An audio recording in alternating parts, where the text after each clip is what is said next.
नमस्कार बाल दोस्तों, होम लर्निंग के इस प्रसारण माध्यम में मैं आप सभी बच्चों का स्वागत करता हूं। बच्चों, कोविड की इस महामारी में मास्क और सैनिटाइजर का उचित उपयोग करें और सुरक्षित रहे। दोहे इकाई के अंतर्गत हमने पहले भाग में सभी दोहों की समझ प्राप्त की थी। इस भाग में हम अभ्यास और स्वाध्याय के प्रश्नों की चर्चा करेंगे। तो चलिए बाल दोस्तों, आज का अध्ययन हम प्रारंभ करते हैं। तो बाल दोस्तों, पहले हम अभ्यास के प्रश्नों की चर्चा करेंगे। तो बाल दोस्तों, अभ्यास का पहला प्रश्न हम देखते हैं। बच्चों, ये जो प्रश्न है ये आपकी किताब में नहीं है, इसलिए आपको साथ अपनी कॉपी बुक में इसको लिखते जाना है। तो चलिए आज हम पहले प्रश्नों को देखते हैं। बच्चों, जो पहला प्रश्न है वो इस प्रकार है, कबीर जी सबके लिए क्या मांगते हैं? इसके चार विकल्प है। पहला विकल्प है धन, दूसरा है सोना, तीसरा है कुशलता, चौथा है खाना। अर्थात कि यहाँ पर जो प्रश्न दिए गए हैं बच्चों आपके, उनके उत्तर चार विकल्प के रूप में आपके सामने है। आपको जो सही विकल्प लगता है उसके सामने जो कोष्ठक दिया गया है उसमें आप सही का निशान करना है। तो बच्चों सोचिए, इन चारों विकल्पों में से कौन सा विकल्प सही है? हाँ, आपने सही सोचा, कुशलता इसका सही उत्तर है। तो चलिए दूसरा प्रश्न देखते हैं। अब हम रहीम के अनुसार कैसे नर मर चुके हैं? पहला विकल्प है किसी से मांगने वाले, कुसंग करने वाले, दूसरों को दान देने वाले, बड़े बड़े बोल बोलने वाले। तो सोचिए बच्चों, इनमें से कौन सा विकल्प सही होगा? हाँ, आप उत्तर के बिल्कुल करीब है, किसी से मांगने वाले उत्तर सही है। तीसरा प्रश्न देखते हैं, विद्या धन कैसे प्राप्त हो सकता है? इनके विकल्प है। पहला विकल्प है मांगने से, परिश्रम से, चुराने से या बांटने से। तो बच्चों सोचिए कि कौन सा उत्तर सही होगा? हाँ, ये आपका उत्तर बिल्कुल सही है। परिश्रम के द्वारा विद्याधन प्राप्त हो सकता है। अब चौथे प्रश्न को हम देखते हैं। इस काव्य में कंचन बरसे मेघ का अर्थ क्या होता है? इसके विकल्प है सोने की बरसात होना, धनवान होना, बहुत बरसात होना, निर्धन होना। तो सोचिए कि इसका सही उत्तर क्या होगा? हाँ, आपका उत्तर बिल्कुल सही है, धनवान होना इसका उत्तर है। बहुत बढ़िया बाल दोस्तों। अब हम पांचवा प्रश्न देखते हैं, बड़े लोग क्या नहीं करते हैं? पहला विकल्प है किसी का सम्मान नहीं करते, दूसरा विकल्प है अपनी प्रशंसा नहीं करते, किसी से सीधे मुंह बात नहीं करते, अंतिम विकल्प है कोई भी काम नहीं करते हैं। रहीम जी का जो दोहा पढ़ा था इसमें से ही ये प्रश्न लिया गया है। तो सोचिए जरा कि इसका सही उत्तर क्या होगा? हाँ, सही उत्तर होगा अपनी प्रशंसा कभी नहीं करते हैं। अब हम छठे प्रश्न को देखते हैं बाल दोस्तों। दोहे के अनुसार उत्तम प्रकृति के लोग क्या नहीं छोड़ते हैं? इसके विकल्प है अपना स्वभाव, अपना क्रोध, अपना मान, अपना काम। सोचिए दोस्तों, इसका सही उत्तर क्या होगा? हाँ, बिल्कुल आप प्रश्न के उत्तर के करीब है। वे अपना स्वभाव नहीं छोड़ते हैं, यानी कि पहला जो विकल्प है वही सही है। बहुत बढ़िया बाल दोस्तों। अब सातवां प्रश्न देखते हैं। बिना सोचे समझे काम करने से क्या होता है? पहला विकल्प है काम ठीक होता है, दूसरा विकल्प है काम बिगड़ता है, तीसरा विकल्प है कुछ नहीं होता है, चौथा विकल्प है काम बन जाता है। सोचिए सोचिए, हाँ, आप प्रश्न के उत्तर के बिल्कुल करीब है। हमारा काम बिगड़ता है। बहुत बढ़िया दोस्तों। अब हम 8वां प्रश्न देखते हैं। तुलसीदास जी कैसे लोगों के घर जाने से इनकार करते हैं? इसके विकल्प इस प्रकार है। जिनकी आंखों में हमारे लिए स्नेह न हो, जिनके पास धन न हो, जिनके पास ज्ञान न हो, जिनकी नीयत ठीक न हो। तो इस प्रश्न का क्या उत्तर होगा बाल दोस्तों? हाँ, जिनकी आंखों में हमारे लिए स्नेह न हो, यही उत्तर सही है। तो अब हम 9वां प्रश्न देखते हैं। 9वां प्रश्न है, बुरी संगति के लिए काव्य में कौन से शब्द का प्रयोग किया गया है? तो इसके विकल्प है बुरी सोहबत, दूसरा विकल्प है संगति, तीसरा विकल्प है कुसंगति और चौथा विकल्प है कुसंग। हाँ, जरा सोचिए बाल दोस्तों, कौन सा उत्तर सही होगा? हाँ, बिल्कुल ठीक है, कुसंग जो चौथा विकल्प है वही ठीक रहेगा और वह भी उचित है। तो बाल दोस्तों, हमने यहाँ पर ये जो MCQ प्रकार के प्रश्न रखे उनके बारे में सोचा। तो बाल दोस्तों, अब हम दूसरे प्रश्न की चर्चा करते हैं।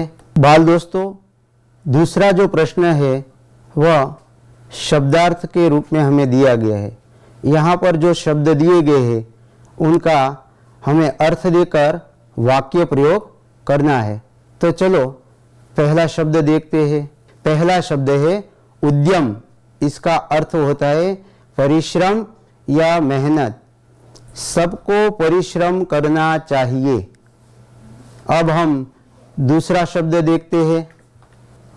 दूसरा शब्द है प्रकृति।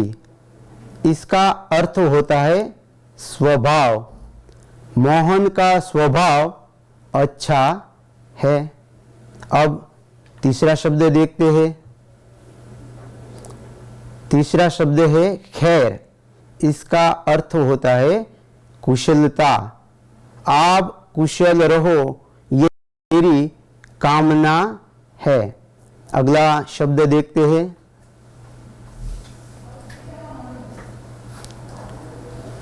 कुसंग। कुसंग शब्द का अर्थ होता है बुरी सोहबत। हमें बुरी सोहबत नहीं करनी चाहिए। तो अगला शब्द देखते हैं। अगला शब्द है जपमाला। इसका अर्थ होता है जप करने के लिए प्रयुक्त माला या उसे जपने भी कहा जाता है। भक्त के हाथ में जपनी है, इसका ये वाक्य प्रयोग हो सकता है। तो चलिए बच्चों, अगला शब्द देखते हैं। शब्द है दुख। इसका अर्थ होता है कष्ट, दर्द, तकलीफ या पीड़ा। वाक्य प्रयोग करते हैं। वेदांत कष्ट सहकर भी पढ़ रहा है। अगला शब्द देखते हैं। तो हमारे सामने शब्द है भुजंग। इसका अर्थ होता है सर्प। सभी सर्प जहरीले नहीं होते हैं। अगला शब्द देखते हैं अब हम। ये शब्द है हर्षे। इसका अर्थ होता है खुशी। वाक्य प्रयोग करके देखते हैं बच्चों। इला खुशी से झूम उठी। तो बाल दोस्तों, हमने यहाँ पर कठिन शब्द का अर्थ देखा और उनका वाक्य प्रयोग भी किया। ये वाक्य प्रयोग आपने देखे कि किस प्रकार वाक्य प्रयोग कर सकते हैं। तो आप भी अपने घर पर इन्हीं शब्द के अर्थ का वाक्य प्रयोग अपनी ओर से कीजिए। तो चलिए बाल दोस्तों, अब हम तीसरे प्रश्न की ओर आगे बढ़ते हैं। तीसरा प्रश्न देखते हैं। बाल दोस्तों, तीसरे प्रश्न में आपको कुछ प्रश्न दिए गए हैं। इन प्रश्नों का उत्तर आपको अपनी ओर से लिखने हैं। हाँ, मैं इन प्रश्नों के बारे में थोड़ी चर्चा करूंगा।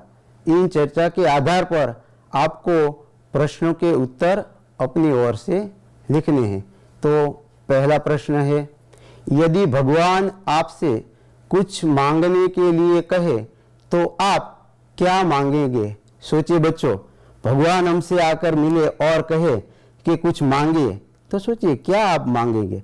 भाई मुझे मांगना पड़े तो मैं तो एक ही बात मांगूंगा कि हे ईश्वर, जो कोरोना रूपी महामारी सारे विश्व में व्याप्त है उसे हटा दीजिए ताकि हम खुश होकर अपनी जिंदगी बसर कर सके। तो बच्चों, आपने सोचा कि आप क्या मांगेंगे?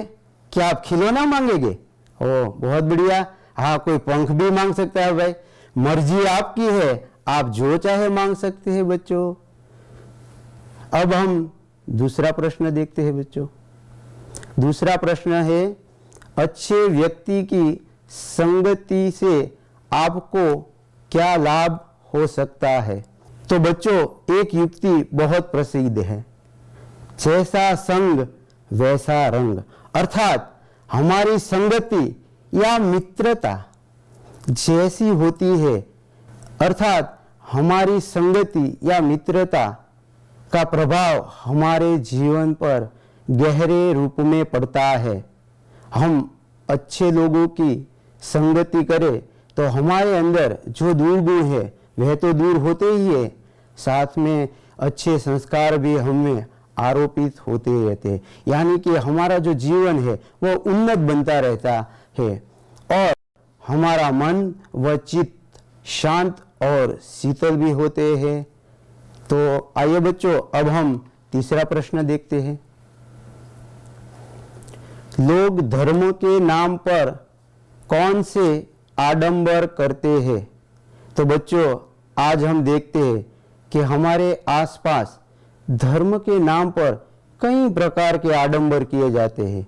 उनके बारे में जानिए और इनका उत्तर आप अपनी ओर से लिख दीजिए बच्चों। अब अगला प्रश्न देखते हैं बच्चों। लोग किन किन कारणों से भीख मांगते हैं? सोचिए बच्चों, हम जब रास्ते पर जाते हैं तो कई बच्चों को, कई बूढ़ों को भीख मांगते हुए देखते हैं। वे या तो मजबूरी के कारण भीख मांगते हैं या काम चोरी के कारण भी भीख मांगते हैं। लेकिन इसके उत्तर कई प्रकार के हो सकते हैं। आप अपनी ओर से भी अपना उत्तर जो है वह इस आपकी कॉपी बुक में लिख सकते हैं। बच्चों, ये अभ्यास के जो प्रश्न है वे हमने देखे, इनको आप अपनी कॉपी बुक में लिखिए और अपने माता पिता को दिखलाइए। तो चलिए बच्चों, अब हम स्वाध्याय के प्रश्नों की चर्चा करेंगे। पहला प्रश्न है, कबीर साईं से कितना मांगते हैं?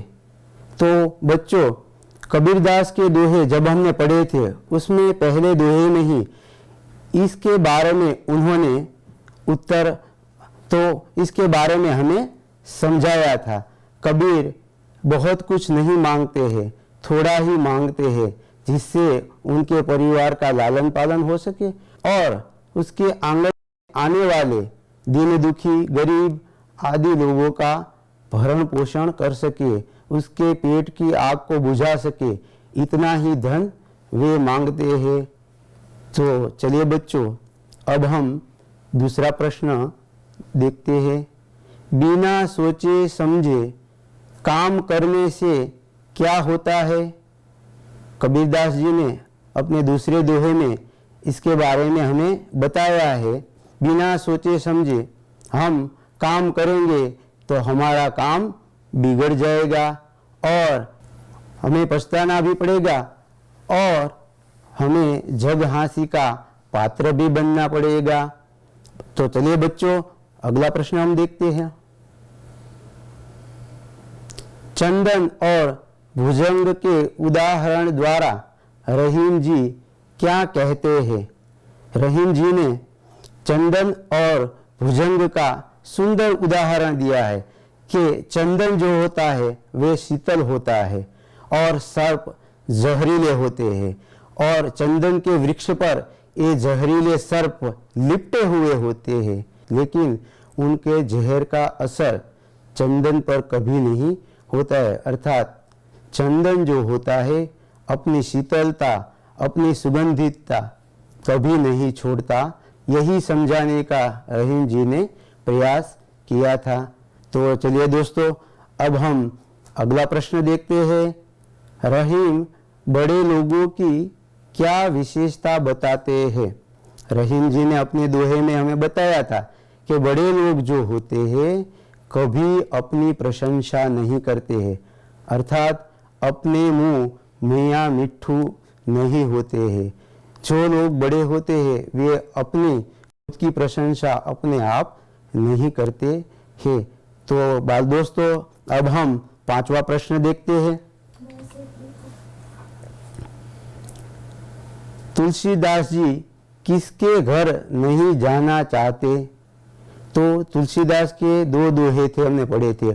उनमें पहले दोहे में उन्होंने बताया है कि जिनके घर हम जाते हैं और उनकी आंखों में हमारे लिए स्नेह न हो, अर्थात हमारे लिए मान न हो, ऐसे लोगों के घर हमें नहीं जाना चाहिए, भले ही वहाँ कंचन बरसे मेघ, ऐसा उन्होंने कहा था। इसका अर्थ है कि सोने की बरसात हो रही हो, धनवान हो, फिर भी ऐसे लोगों के घर हमें कभी नहीं जाना चाहिए बच्चों। तो ये जो हमारे स्वाध्याय के 5 प्रश्न थे, इनके बारे में हमने चर्चा की। अब अगला प्रश्न हम देखते हैं। स्वाध्याय का दूसरा प्रश्न है, इस इकाई के दोहे में से आप कौन से सद्गुण ग्रहण करेंगे?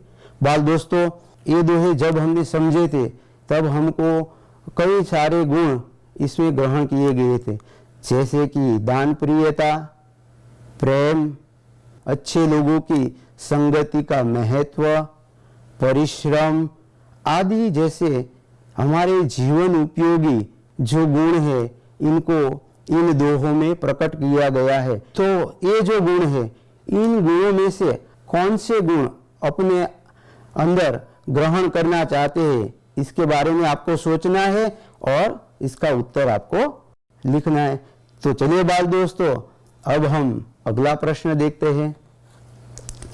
बाल दोस्तों, हिंदी साहित्य की विभिन्न विधाओं की तरह एक मजेदार विधा है पहेली। ये जो पहेलियां होती है वे या तो प्रश्न के रूप में या समस्या के रूप में हमारे सामने रखी जाती है। इनको समझना और इनका हल ढूंढना बहुत ही मजेदार होता है। ये जो पहेलियां होती है वे हमारे ज्ञान की अभिवृद्धि तो करते ही है, साथ ही साथ हमें दिमागी कसरत भी करवाती है। तो चलिए बाल दोस्तों, अब हम मजेदार पहेलियों का निर्माण करें।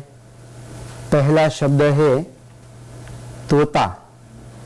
तोते के आधार पर हम पहेली बनाने का यत्न करते हैं। देखते हैं, यहाँ पर जो पहेली दी गई है इनमें एक रिक्त स्थान दिया गया है।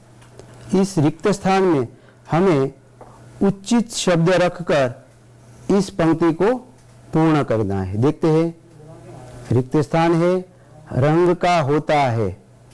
तो बच्चों, यहाँ पर हमें शब्द दिया गया है तोता। तोता कौन से रंग का होता है? तो तोता जो है हम जानते हैं हरे रंग का होता है। तो यहाँ पर हमें शब्द मिला हरे। अब दूसरी पंक्ति देखते हैं। दूसरी जो पंक्ति है इसमें ही पहले रिक्त स्थान दिया गया है, मिर्च है खाता।